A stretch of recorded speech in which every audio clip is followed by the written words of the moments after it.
여러분, 우리가 천국에 가면 3번 정도 놀란다고 합니다. 첫 번째는 야, 저 사람도 구원을 받았구나 하고 놀래고, 또 두 번째는 왜 그 사람은 없을까 하고 놀라게 되고, 마지막 세 번째는 내가 있다는 것에 놀라게 된다고 합니다. 참 하나님의 구원 역사는 그런 면에서 신비하고 놀라운 것입니다. 은혜로운 것입니다. 그런데 이러한 구원의 역사가 기적, 표적과 같은 것으로 일어나는 것이 아니라 오로지 말씀으로 일어나는 것이기 때문에 더 놀라운 것입니다. 따라서 성도인 저와 여러분들은 하나님의 말씀인 성경에 대하여 참으로 경외함을 가져야 되며 날마다 묵상하고 깊이 상고해야 되는 것입니다. 성경은 일주일에 잠깐 오늘 이 시간에 와서 막 찾고 끝나고 다시 모셔놓는 그러한 예배용 경전이 되어서는 안 되는 것입니다. 또 시간이 있다고 해서 갑자기 호기심이 생겨서 어떤 일이 있을 때 비로소 찾는 책은 더욱 아닌 것입니다. 성경은 하나님의 거룩한 구원 역사를 우리에게 알려주고 예수 그리스도의 구원받은 사람으로서 이 땅에서 올바르게 살아가는 길로 인도하는 생명의 책인 것입니다. 사도 바울은 바로 이러한 사실을 깨닫고 주님의 말씀을 성경을 통하여 전하는 일에 최선을 다했습니다. 하나님은 바울을 통하여 당신의 말씀을 선포하고 가르쳐서 예수를 그리스도라고 하는 이 사실을 전하고 모든 백성들이 예수를 영접하는 일에 사용되게 하였습니다. 오늘 저와 여러분들은 하나님의 말씀을 가까이 하며 또한 그 말씀을 잘 전해야 됩니다. 그것이 바로 예수 그리스도를 영접하게 하는 유일한 길이기 때문인 것입니다. 오늘 이 본문을 통하여 하나님께서 당신께서 사용하셨던 바울을 통하여 어떻게 예수를 그리스도라고 고백하고 자신의 마음에 영접하게 하셨는지를 잘 살펴보시고 함께 은혜를 받고 우리도 그와 같은 전도를 하는 우리 모든 성도들이 되시기를 바랍니다. 첫 번째는 성경 말씀을 담대하게 선포하면 예수님을 영접하게 되는 것입니다. 아주 단순합니다. 바울은 데살로니가에서 하나님의 말씀인 성경을 강론하며 복음을 전했다고 했습니다. 우리 1절과 2절 말씀을 함께 읽어보도록 하겠습니다. 그들이 암비볼리와 아볼로니아로 다녀가 데살로니가에 이르니 거기 유대인의 회당이 있는지라 바울이 자기의 관례대로 그들에게로 들어가서 새 안식일에 성경을 가지고 강론하며. 데살로니가는 지금도 있습니다. 저 마게도니아 지방의 수도였고 지금은 그리스의 두 번째로 큰 항구 도시가 바로 데살로니가입니다. 그러한 곳이다 보니까 많은 유대인들이 이곳에 자리를 잡고 있었습니다. 바울은 그들이 모인 회당에 가서 약 3주에 걸쳐서 안식일마다 성경을 강론한 것입니다. 바울에게 있어서 가장 중요한 것이 무엇입니까? 여행이었습니까? 사업이었습니까? 관광이었습니까? 아니었습니다. 가장 중요한 것은 자신이 만난 예수님을 다른 사람들에게 전하는 것이었습니다. 자신의 인생을 바꿔주신 예수님, 자신을 너무나도 사랑하셨던 예수님, 그 예수님을 만난 후부터 바울은 이 예수님을 전하는데 자신의 삶을 다 바친 것입니다. 그래서 어디를 가든지 예수를 전했습니다. 어디서 무엇을 하든지 예수를 전했습니다. 그런데 예수를 전하는 장소는 바뀌고 대상은 바뀌어도 항상 변하지 않는 것이 있었는데 바로 성경 말씀을 통하여 예수를 전하는 것이었습니다. 왜 성경 말씀일까요? 성경은 예수 그리스도를 가리키고 있기 때문입니다.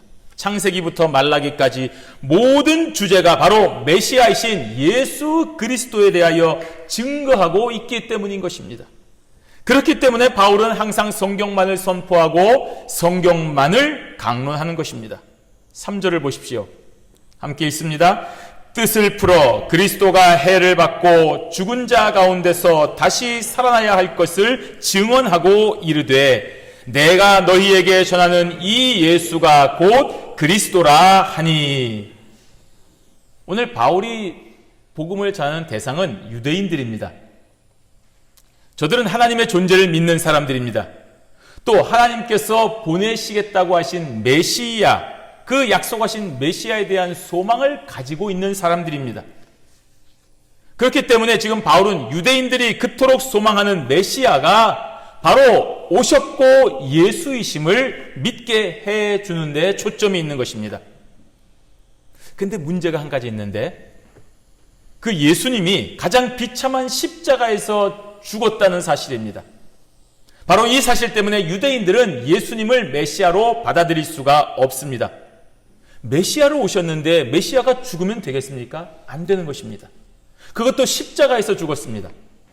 당시에 십자가에서 죽은 사람은 하나님의 저주를 받았다고 믿기 때문입니다.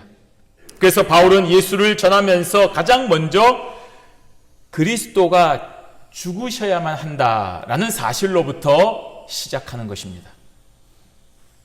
하지만 그리스도가 죽어야 한다는 사실을 바울이 자기의 입으로 얘기를 하면 유대인들은 받아들이지 않는 것입니다. 왜 메시아가 죽어야 되느냐? 왜 그리스도가 죽어야 되느냐? 너는 왜 그렇게 말하느냐라고 반문을 할 것이기 때문입니다. 그래서 바울은 자신의 말로 하지 않고 유대인들이 인정하고 유대인들이 믿는 성경을 통하여 말하고 있는 것입니다. 유대인들은 성경을 믿기 때문입니다. 성경의 권위를 인정하기 때문입니다. 물론 여기서 말하는 성경은 오늘날의 구약 성경을 말하는 것입니다. 성경은 분명하게 예수 그리스도가 인류의 죄 때문에 죽어야 한다라고 기록을 하고 있습니다. 저와 여러분이 잘 알고 있는 이사야 선지자, 이사야 53장에서 말씀하신 대로 그가 찔림은 우리의 허물을 인함이며 그가 상함은 우리의 죄악 때문이라고 선언하지 않았습니까? 또 그가 징계를 받음으로 우리가 평화를 누리고 그가 채찍에 맞음으로 우리가 나음을 입었도다. 우리는 다 양 같아서 그릇 행하며 각기 제 길로 갔거늘 여호와께서 우리 무리의 죄악을 그에게 담당시키셨도다 라고 이사야 선지자를 통하여 분명히 말씀하여 주셨습니다. 이러한 구약의 본문은 이사야 외에도 무수히 많이 있습니다. 바울은 바로 이러한 부분을 저들에게 강론해 준 것입니다. 그리고 그렇게 우리의 죄 때문에 죽으셔야 했던 메시아가 바로 내가 전하는 예수이시며 메시아이신 그리스도이심을 저들에게 선포한 것입니다. 이것이 바로 성경을 통한 복음 전도입니다. 바울은 담대하게 이 진리를 선포했습니다. 주저하지 않았습니다. 자신이 받은 그대로 전했습니다. 왜냐하면 그 이유는 바울의 소관이 아니라 하나님이 하실 것이기 때문입니다. 그 결과는 하나님께서 보여주십니다. 어떠했습니까? 4절 말씀해 보십시오. 그 중에 어떤 사람 곧 경건한 헬라인의 큰 무리와 적지 않은 귀부인도 권함을 받고 바울과 실라를 따르나라고 했습니다. 이 번역을 보면 약간 오해할 수가 있습니다. 마치 유대인은 믿지 아니하고 경건한 헬라인들만 바울과 실라를 따라간 것처럼 보입니다. 하지만 원문에는 유대인 가운데 일부도 바울이 전한 가르침을 받아들여서 믿었고 또 많은 경건한 헬라인과 기부인들도 바울과 실라의 가르침을 받아들였다라고 기록을 하고 있습니다. 그러니까 일부 유대인들도 믿은 것입니다. 그런데 성경에 가장 정통한 유대인들이 오히려 성경에서 나온 진리를 거스리고 있고 성경을 잘 모르는 헬라인들은 바울의 강론을 잘 받아들였다는 사실은 참 우리로서는 대단히 아이러니한 일이 아닐 수가 없습니다. 하지만 여러분, 이것 또한 하나님의 특별한 역사로 우리가 받아야 됩니다. 우리의 생각과 우리의 기대와는 다른 결과가 나왔지만 그것 또한 하나님의 뜻 가운데서 역사하시는 것을 믿어야 되는 것입니다. 그래서 바울은 로마서에서 구원은 전적으로 하나님의 섭리라고 강조하고 또 가르치고 있는 것입니다. 누구보다도 자신이 잘 알기 때문입니다. 바울이 왜 기대를 안 했겠습니까? 여기서 이 정도에서 이만큼 가르쳤으면 여기에 이 정도 믿음이 있어야 되고 여기서 또 이렇게 했는데 반응이 이 정도면 여기는 이 정도의 기대되는 것이 있었을 것입니다. 그런데 그 바울의 기대대로 항상 일이 진행되지 않았던 것입니다. 자신은 그렇게 열심히 준비하고 노력했지만 돌아오는 결과가 그렇지 않았을 때도 있었을 것입니다. 또 때로는 아무 기대 없이 전했는데 놀라운 결과를 얻었을 수도 있습니다. 이 모든 것은 하나님이 하시는 일입니다. 따라서 교회와 성도인 저와 여러분들은 누구를 전도했느냐, 몇 명을 전도했느냐, 여기에 초점을 맞추지 말고 과연 우리는 성경대로 전했느냐, 우리는 과연 성경대로 살고 있느냐, 여기에 집중해야 되는 것입니다. 우리가 전한 전도의 결과는 하나님께서 홀로 주장하시고 역사하시는 것이기 때문에 우리는 하나님의 크신 역사에 순종하여 전하는 일에 최선을 다해야 됩니다. 성경대로 전하는 자가 되어야 되는 것입니다. 예수가 그리스도이심을 전해야 됩니다. 그러면 그 이후는 하나님께서 하시는 것입니다. 분명히 바라기는 필라 경양교회 모든 성도가 성경을 알고 성경이 말하는 예수를 그리스도라고 전하시기를 바랍니다. 그리하면 그 이유는 하나님께서 역사하십니다. 그리하면 예수를 그리스도로 고백하고 영접하며 구원을 얻는 역사가 반드시 일어나는 것입니다. 이렇게 오직 성경 말씀을 담대하게 선포하셔서 이 위대한 역사를 이루어 나가시는 은혜가 저와 여러분들에게 충만하게 있기를 바랍니다. 물론 이 일에는 어려움도 있습니다. 방해 공작도 있습니다. 바울도 그러한 어려움에 직면했는데 우리라고 왜 없겠습니까? 하지만 그렇다고 해서 그것이 진리를 거스르지는 못하는 것입니다. 그렇기 때문에 담대하게 성경을 선포하는 길을 기쁨으로 걸어가는 저와 여러분이 되셔야 되는 것입니다. 5절 말씀을 보십시오. 함께 읽겠습니다. 그러나 유대인들은 시기하여 저자의 어떤 불량한 사람들을 데리고 때를 지어 성을 소동하게 하여 야손의 집에 침입하여 그들을 백성에게 끌어내려고 찾았으나, 바울이 전한 복음으로 하나님의 놀라운 역사가 일어나자 많은 유대인들이 시기하기 시작했습니다. 놀라운 전도의 역사가 펼쳐졌기 때문입니다. 우리는 이곳에 살면서 그렇게 전도하려고 했지만 전도하지 못했는데 자신들이 아닌 바울을 따라 복음을 영접한 저 유력한 사람들을 보고 질투가 난 것입니다. 야, 저 유력한 귀부인들, 우리가 그동안 그렇게 애를 써가지고 회당으로 이렇게 모셨는데 바울이 와서 가로챘구나 하고 질투를 한 것입니다. 화가 난 것입니다. 그래서 바울과 그 일행을 대적했습니다. 하지만 저들은 몰랐습니다. 자신들의 행위가 자신들이 믿는 하나님을 대적한다는 사실을 몰랐던 것입니다. 실제로 바울도 그랬습니다. 바울은 자기가 열심으로 하나님을 섬기며 하나님의 일을 한다고 했지만 그것이 오히려 하나님의 뜻을 거스르는지를 몰랐던 것처럼 이 사람들도 지금 그러했던 것입니다. 왜 이런 일이 일어났습니까? 마귀의 유혹에 넘어갔기 때문인 것입니다. 여러분, 마귀가 뿔을 달고 참 우리가 싫어하는 모습으로 다가오면 마귀의 유혹에 넘어갈 사람은 별로 없습니다. 마귀는 그러한 모습으로 찾아오지 않습니다. 아주 작은 모습으로, 아주 연약한 모습으로, 아주 호감 있는 모습으로, 대단히 정의로운 사람처럼 저와 여러분들에게 찾아옵니다. 그리고 이 사회의 평안을 해치는 자를 제압하도록 만드는 것입니다. 그것이 하나님께서 기뻐하시는 일이라고 생각하게 하는 것입니다. 내가 이 일을 해야만이 교회가 평안하다라고 생각을 하는 것입니다. 그러한 마귀의 유혹에 넘어간 유대인들은 자신들의 시기심을 하나님이 주신 의분이라고 착각하게 만들었습니다. 그래서 바울만 제거하면 모든 것이 평안할 것이라고 생각을 한 것입니다. 저 무리들만 사라지면 이 유력한 귀부인들은 우리 유대인들의 회당에 큰 역할을 할 것이라고 생각을 한 것입니다. 그것이 자신들의 회당을 안정시키는 것이고 자신들의 사회를 안정시키고 평안하게 하는 것이며 더 나아가 하나님 앞에 충성하는 것이라고 믿었습니다. 이것이 바로 하나님을 대적하는 자들의 모습이었습니다. 저들의 행적을 한번 보십시오. 하나님께서 원하시는 모습이 아니었습니다. 먼저 돈을 주고 불량배들을 모았습니다. 그래서 성을 요란하게 만들었습니다. 그러한 혼란한 틈을 타서 자기들의 목적인 야손의 집을 습격을 해서 바울 일행을 잡으려고 했던 것입니다.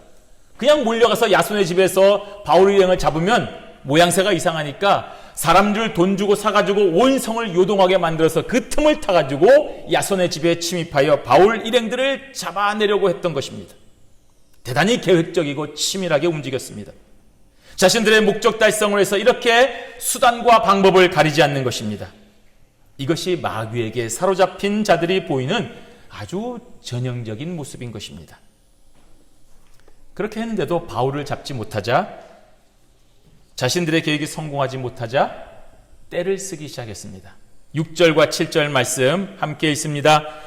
발견하지 못함에 야손과 몇 형제들을 끌고 읍장들 앞에 가서 소리질러 이르되 천하를 어지럽게 하던 이 사람들이 여기도 이름에 야손이 그들을 맞아들였도다. 이 사람들이 다 가이사의 명을 거역하여 말하되 다른 임금 곧 예수라 하는 이가 있다 하더이다 하니. 원래 저들의 목적은 혼란한 틈을 타서 바울과 그 일행들을 잡아내는 것이었습니다.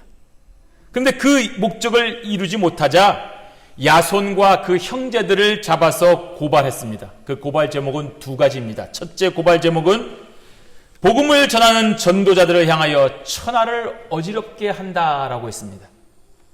요즘 말로 하면 사회 혼란 세력이라는 얘기입니다. 빨갱이라는 얘기입니다. 하지만 이것은 명백히 사실과 다릅니다. 복음은 하나님과 인간을 화평하게 만드는 것입니다. 복음은 죄로 인해 타락한 인간을 창조 본래의 모습으로 회복하여 하나님과 동행하게 하는 것입니다. 하나님이 만드신 창조 세계를 어지럽히고 파괴시키는 것은 저들이 아니라 마귀인 것입니다. 그런데 오히려 저들이 복음으로 회복하게 하는 바울을 향하여 그 무리들을 향하여 천하를 어지럽히게 하는 자들아라고 말하고 있습니다. 이것은 사실과 다른 가짜 뉴스인 것입니다. 그리고 두 번째 고소한 죄목이 바로 가이사의 명을 거역하였다라는 죄목입니다.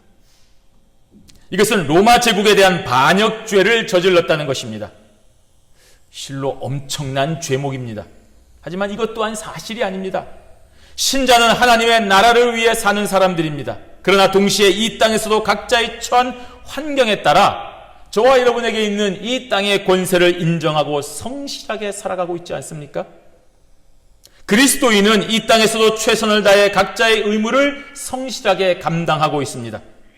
예수님께서 말씀하신 하나님의 것은 하나님에게, 가이사의 것은 가이사에게라는 가르침은 바로 이러한 의미에서 아주 정확하게 드러납니다. 예수님은 이 땅을 선동하라고 하지 않습니다. 이 땅을 뒤집으라고 하지 않습니다. 하나님의 것은 하나님에게, 가이사의 것은 가이사에게, 이 땅에 주신 권세를 잘 따라서 안정되게 성실하게 살라고 분명히 가르쳐 주셨습니다.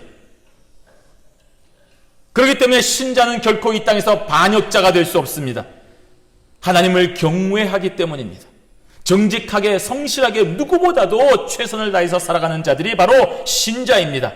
그런데도 마귀는 이러한 저와 여러분들에게 엄청난 죄목을 붙여서 곤경에 처하도록 하는 것입니다. 다른 임금 곧 예수라 하는 자가 있다라고 외치더이다. 맞습니다. 우리가 한 말은 맞습니다. 그러나 우리 임금 예수 그리스도는 이 땅의 왕이 아니라 온 세상의 왕이심을 우리는 고백하는 것입니다. 그 나라는 이 땅에 속한 것이 아닙니다. 그러므로 바울과 실라, 야손과 그 형제들은 로마 황제에 대하여 반역자가 될 수 없습니다.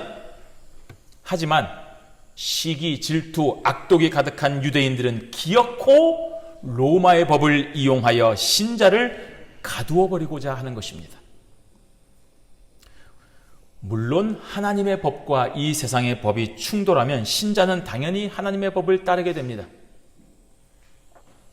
설사 그렇다고 하더라도 그것이 이 땅의 왕을 거역하는 것은 아닙니다. 그때에도 이 땅의 권세가 잘못하는 것이지 신자가 저들을 반역하는 것은 아닙니다. 왜냐하면 하나님의 법과 충돌하는 경우에는 이 세상의 권세자들이 하나님 앞에 반역하는 것이기 때문입니다.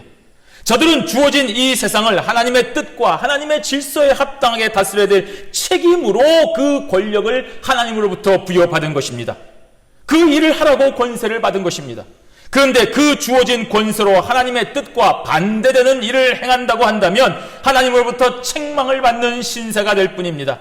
그러므로 이 땅의 진실한 신자는 어떠한 경우에도 하나님께 반역하는 일은 없는 것입니다. 따라서 그리스도인이 세상의 권력을 향하여 저항할 때는 그것은 우리의 문제가 아니라 저들의 문제가 되는 것입니다. 그렇기 때문에 권력자들은 자신들이 하나님 앞에 반역하고 있는 것을 깨닫고 돌이켜야 됩니다. 그리스도인의 저항을 인하여 깨우쳐야 됩니다. 신자들이 들고 일어나면 오히려 고마워해야 되는 것입니다. 따라서 저 유대인들이 세상의 법정에 황제를 반역하는 죄로 고소한 것은 그 출발부터 틀려먹은 것입니다. 오히려 저들이 하나님 앞에 반역하고 있다는 것임을 알아야 됩니다.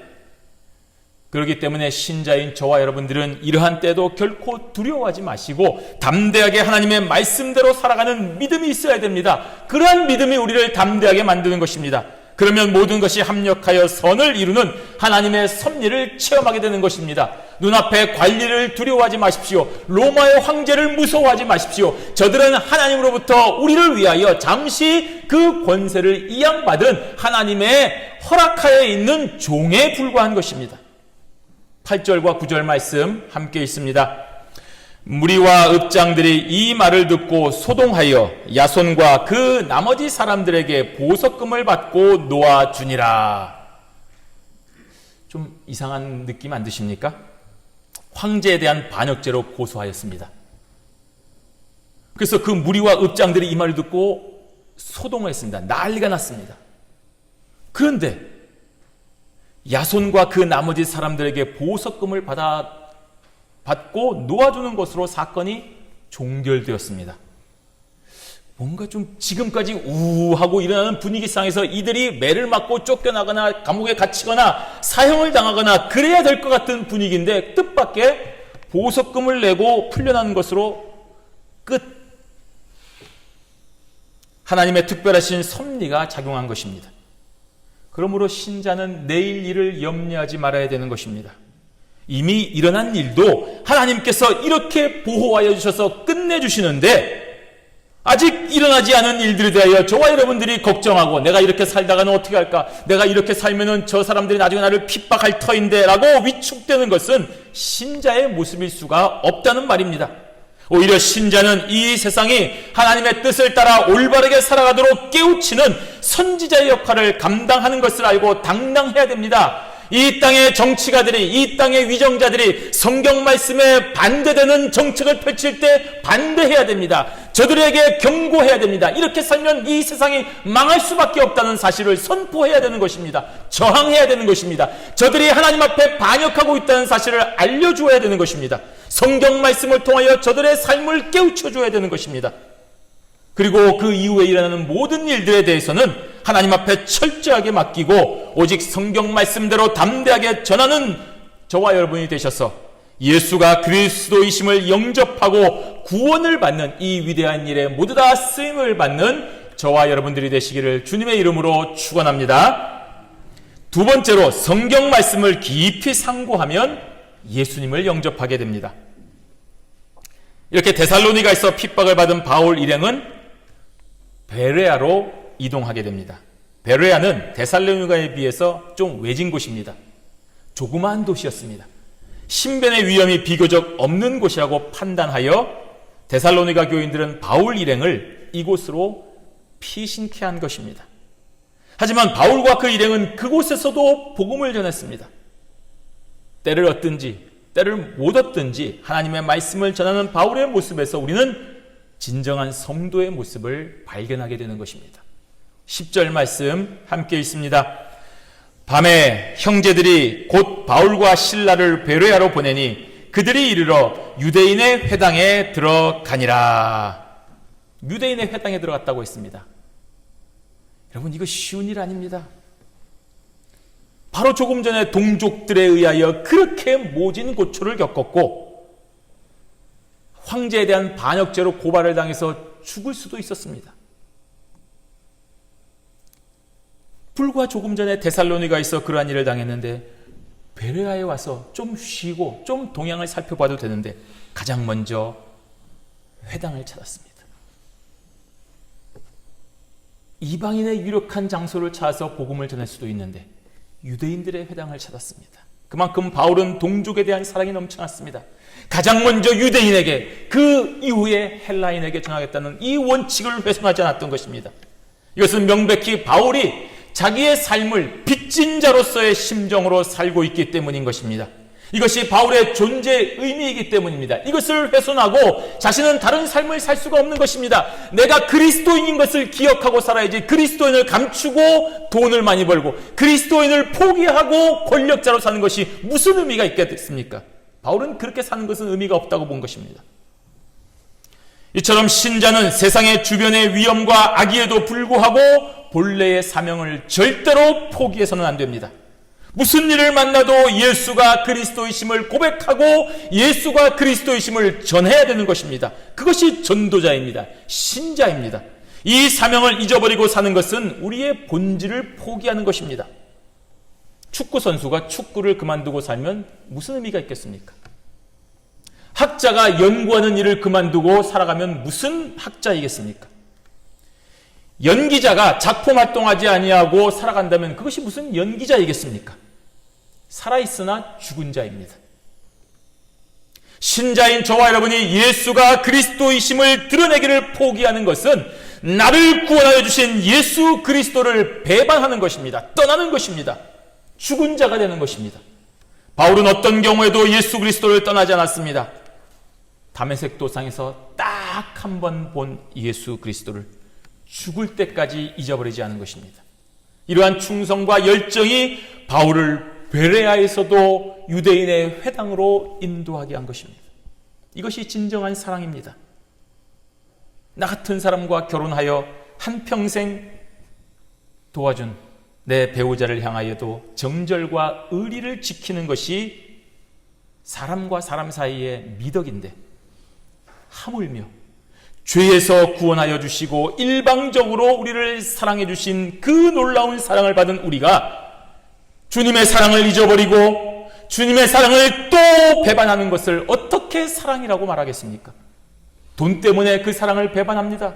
정욕 때문에, 권력 때문에, 자존심 때문에, 체면 때문에, 자녀 때문에, 부모 때문에, 아내 때문에, 남편 때문에 예수님 외면하지 마시기를 바랍니다. 그것 때문에 예수님 배반하지 마시기를 바랍니다. 구원을 받은 신자는 이러한 예수님의 사랑을 결단코 잊어버려서는 안 되는 것입니다. 내가 죽었을 그때, 내가 죽었는지도 모르는 그때에 나를 위하여 십자가에 달려 죽으신 예수 그리스도의 그 사랑을 기억하고 빚진 자의 심정으로 끝까지 예수님을 사랑하고 증거하며 동행하는 자가 되어야 됩니다. 오늘을 살아가는 신자들이 이러한 심정으로 예수 그리스도의 증인이 되어야 됩니다. 그리하면 반드시 믿는 영혼이 생기는 것입니다. 11절 말씀 함께 있습니다. 베레아에 있는 사람들은 데살로니가에 있는 사람들보다 더 너그러워서 간절한 마음으로 말씀을 받고 이것이 그러한가 하여 날마다 성경을 상고함으로. 아멘. 전도자 바울은 똑같았습니다. 그런데 받는 사람이 좀 틀렸던 모양입니다. 베레아 사람들의 성품이 데살로니가에 있는 사람들보다 좀 달랐습니다. 이해가 되죠? 이 뉴욕에 사는 사람들하고 이 필라에 사는 사람들하고 좀 다른 것 같습니다. 다운타운에 사는 사람들하고 이 좀 촌구석에 사는 사람들하고 좀 다른 것 같습니다. 무엇이 달랐습니까? 두 가지가 달랐습니다. 먼저 저들은 간절한 마음으로 말씀을 받았다라고 했습니다. 또 하나는 이것이 과연 그러한가 하여 날마다 성경을 상고했다고 했습니다. 이 두 가지가 베레아 사람들이 데살로니가 사람들하고 다른 성품이었습니다. 바울은 이곳에서 성경 외에 다른 것을 전한 것이 아닙니다. 데살로니가에서는 강하게 전하고 베레아에서는 약하게 전하고 그러지 않았습니다. 다른 곳에서처럼 이곳에서도 역시 성경 말씀을 통하여 예수가 그리스도이심을 전했습니다. 그런데 베레아 사람들은 바울이 전하는 성경 말씀을 간절한 마음으로 받았다라고 했습니다. 그 말씀을 사모했다는 것입니다. 매주 예배를 드리면서 습관적으로 드리지 아니하고 익숙하게 받지 아니하고 간절한 마음으로 그 말씀을 받았다는 것입니다. 어디서 갑자기 튀어나온 바울이라고 해서 무시하지 않았다는 말입니다. 저 데살로니가에서 도망쳐왔다면서 라고 경계하지 않았다는 말입니다. 물론 인간적으로 왜 그런 마음이 없겠습니까? 야, 저 사람 참 보기도 이상하다. 왜 밤에 도망쳐왔을까? 왜 쫓겨났을까? 뭐 이유가 있으니까 쫓겨났겠지. 어떻게 여기까지 왔을까? 무시하는 마음이 있었을 것입니다. 경계하는 마음도 있었을 것입니다. 하지만 바울이 아닌 바울을 통하여 나오는 그 말씀을 사람의 말이 아닌 하나님의 말씀으로 받았다는 말입니다. 이것이 베레아 사람들의 태도였습니다. 그러면 문제가 없는 것입니다. 우리는 외적인 조건으로 인하여 진정한 하나님의 말씀을 흘려버리는 경우가 너무나도 많습니다. 야, 저 사람이 말씀을 전해? 나보다 나이가 어린데? 나보다 배운 것도 별로 없어 보이는데? 아, 저 사람 나하고 친해. 내가 옛날에 같이 놀아서 잘 알아. 저 사람 가진 것도 별로 없어. 그래서 그 사람을 통해서 나오는 하나님의 말씀을 그냥 사람의 말로 치부해버리는 것입니다. 그러면 데살로니가의 유대인처럼 진리를 배척하는 사람들이 되는 것입니다.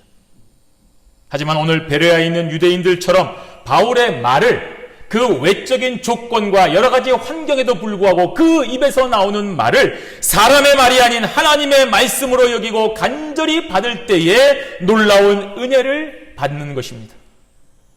그렇다고 베레아 사람들이 무턱대고 바울의 말을 믿은 것은 아니었습니다. 만약 그랬다면 베레아 사람들은 이단이 되었을 것입니다. 하나님, 예수님, 성령님을 들먹들먹거리면서 익숙한 성경 말씀을 잘 외운다고 해서 무턱대고 믿으면 안 되는 것입니다. 과연 그것이 성경적인가? 아니면 세상적인가? 하나님의 뜻에 의해 나오는 것인가? 아니면 저 사람이 말하는 것인가를 분별할 수 있어야 됩니다. 그래야 헛된 이단의 계략에 넘어가지 않는 것입니다. 베레아 사람들은 바울의 말을 간절히 사모하되 그 사모하는 열정만큼 또 과연 이것이 그러한가? 정말 저 사람의 말이 맞는가? 성경에 과연 그러한 말이 있는가? 하고 성경을 상고한 것입니다. 명백하게 성경을 통하여 바울의 말을 검토한 것입니다. 그동안 자신들이 알고 있었던 사실을 성경을 통하여 재확인하는 것입니다. 야, 내가 그동안 이렇게 알고 이렇게 믿었는데 이것이 과연 그러한 뜻이 맞단 말인가? 성경을 통하여 바울의 말을 검증한 것입니다. 이것은 말씀을 의심하는 것이 아니라 더 강화시켜주는 것입니다. 아무런 의심 없이 받아들이는 것과 모든 것을 생각하고 공부하여 믿는 것은 전혀 차원이 다른 문제입니다. 그만큼 베레아의 유대인들은 올바른 태도로 하나님의 말씀을 존중한 것입니다. 결국 하나님의 말씀으로 바울의 말을 검토한 결과 저들은 바울을 통해서 선포된 말씀이 하나님으로부터 온 것임을 확신했습니다. 당연합니다, 여러분. 하나님의 말씀대로 믿고 하나님의 말씀대로 공부하면 하나님께서 반드시 올바른 길로 인도하셔서 진리의 길로 가게 하는 것입니다. 그 목적이 순수하기 때문인 것입니다. 그 목적이 분명하기 때문에 성령의 조명하심, 성령이 우리와 함께 하셔서 읽을 때에 깨달음을 주시는 것입니다. 성경 공부하면서 야, 내가 이거 많이 공부해가지고 다른 사람들한테 많이 안다고 잘난 척해야지. 그러면 잘못된 길로 가게 됩니다. 그 목적이 선하지 않기 때문에. 내가 성경을 많이 알아서, 이 미국에는 그래도 성경을 알아야 뭔가 스몰 토크도 할 수 있고 또 농담도 할 수 있고 지식적으로도 내가 밀리지 않을 수 있겠지. 그래서 성경을 공부하면 어려움을 겪습니다. 하나님의 말씀을 공부하면서 그 목적이 예수 그리스도가 아닌 다른 것이라고 한다면 그는 반드시 어려운 일을 겪게 되는 것입니다. 성경은 오직 예수가 그리스도이심을 증거하고 그 예수 그리스도를 통하여 유일한 구원의 길을 제시하고 있기 때문에 성경을 통하여 오직 예수 그리스도에 집중해야 되는 것입니다. 여러분, 영어 공부 시작하시면 영어책 봐야지 수학책 가지고 온 사람은 틀린 것입니다. 역사의식을 고취해야지. 자, 우리 애들 데리고 영화 보러 가자. 뭔가 이상하지 않습니까? 결국에는 그렇게 하면 틀린 지식, 헛된 생각을 가지게 되는 겁니다. 그래서 각종 음모론에 쉽게 넘어가 버리고 현혹되는 것입니다. 온갖 가짜뉴스에 현혹되어서 자신의 인생을 낭비하게 되는 것입니다. 성경을 읽고 성경을 공부하는 단 하나의 이유는 오직 예수가 그리스도이심을 믿고 예수 그리스도를 고백하여 진리의 길로 가는 인생 본연의 목적을 찾는 것입니다. 그 이후에 다른 목적으로 여러분 성경을 공부하는 것은 올바른 신자의 모습이 될 수 없습니다. 베레아에 있는 유대인들은 올바른 목적으로 성경 말씀을 사모한 것입니다. 과연 바울의 말이 그러한가 하고 날마다 성경을 상고했습니다. 그랬더니 그 결과는 믿는 사람이 생긴 것입니다. 우리 12절 말씀 함께 있습니다. 그 중에 믿는 사람이 많고 또 헬라와 기브인과 남자가 적지 아니하나. 아까는 믿는 유대인들이 적었습니다. 그런데 이 베레아에서는 유대인 중에서도 믿는 사람이 많이 생긴 것입니다. 또한 헬라의 기부인과 남자도 적지 않게 예수를 믿었다고 했습니다. 이것이 바로 말씀의 힘인 것입니다. 올바른 목적으로, 올바른 태도로 하나님의 말씀을 깊이 묵상하고 상고하면 반드시 성령의 역사가 나타나는 것입니다. 이렇게 베레아에서는 데살로니가와 달리 은혜롭고 귀한 역사들이 생긴 것입니다. 이 또한 하나님의 말씀이 역사하신 일입니다. 그래서 성경을 상고해야 됩니다. 물론 저와 여러분들은 바쁩니다. 현대인들은 바쁘다고 얘기합니다. 근데 우리만 바쁜 것은 아닙니다. 옛날 사람들은 더 바빴습니다. 우리 후손들은 또 역시 바쁠 것입니다. 그렇게 바쁘다고 해서 여러분 밥 3번 먹는 거 2번으로 줄이는 사람이 있습니까? 없습니다. 바쁘다고 해서 잠 안 자는 사람이 있습니까? 없습니다. 바쁘다고 해서 자녀 학교 안 보내고 일 시키는 사람이 있습니까? 없습니다. 그런데 바쁘다고 해서 성경 말씀은 안 읽고, 바쁘다고 성경 공부는 안 하고, 바쁘다고 성경을 멀리하는 사람은 참 많이 있습니다. 성경 공부하자는데 안 나타납니다. 성경 공부하자는데 별로 관심이 없습니다. 바쁘다는 것입니다. 할 게 많다는 얘기입니다. 핑계될 것은 참 많습니다. 여러분 그거 다 핑계라는 것을 알아야 됩니다. 완전히 잘못된 것입니다. 바쁘니까 더 성경 말씀을 읽어야 됩니다. 바쁘니까 더 간절하게 성경 공부해야 됩니다. 왜 바쁩니까? 우리가 성경 말씀에서 떠나있기 때문에 바쁜 것입니다. 신자에게 있어서 하나님의 말씀인 성경을 읽고 성경을 연구하고 성경을 공부하는 것은 해도 되고 안 해도 되는 옵션이 아니라 필수입니다. 필수. 영을 살리는 본질이기 때문에 성경을 멀리하면 그 순간부터 저와 여러분의 영은 죽기 시작하는 것입니다. 학생이 공부 안 하면 뭐 기껏해야 성적 안 나오는 것밖에 더 있습니까? 다른 데 찾으면 되죠. 뭐 공부만 살 길입니까? 공부 안 한다고 죽습니까? 안 죽습니다. 그런데 신자가 공부 안 하면, 성경 공부 안 하면 죽습니다. 문제입니다. 그러므로 신자는 하나님의 말씀을 늘 가까이 하고 묵상해야 됩니다. 주일에 선포되는 말씀이 과연 그러한가? 우리 목사님이 과연 자기 말인가? 하나님의 말씀인가? 여러분이 하나님의 말씀 앞에서 성경을 찾아보고 묵상하고 상고해야 됩니다. 연구해야 됩니다. 지난주에 어떤 말씀이 주어졌는지, 그 말씀이 지난 한 주간 동안 내 삶에 어떻게 적용이 되었는지를 여러분이 부지런히 살펴야 됩니다. 그래야만 많은 복을 받습니다. 성경 말씀, 하나님의 말씀입니다. 사랑하는 성도 여러분, 우리 바울은 데살로니가에서도 베레아에서도 또 이후에 이어지는 아테네에서도 오직 성경 말씀만 전했습니다. 다른 것 전하지 않았습니다. 때로는 지혜롭게 전했습니다. 때로는 아주 우직하게 전했습니다. 때로는 아주 직접적으로 그러면 죽습니다라고 전했습니다. 때로는 간접적으로 전했습니다. 때로는 웃으면서, 때로는 화를 내면서 전했습니다. 이처럼 바울은 자신의 모든 능력과 모든 방법을 다 동원해서 사람들에게 다가갔지만 그 내용은 변하지 않았습니다. 오직 하나님의 말씀이었습니다.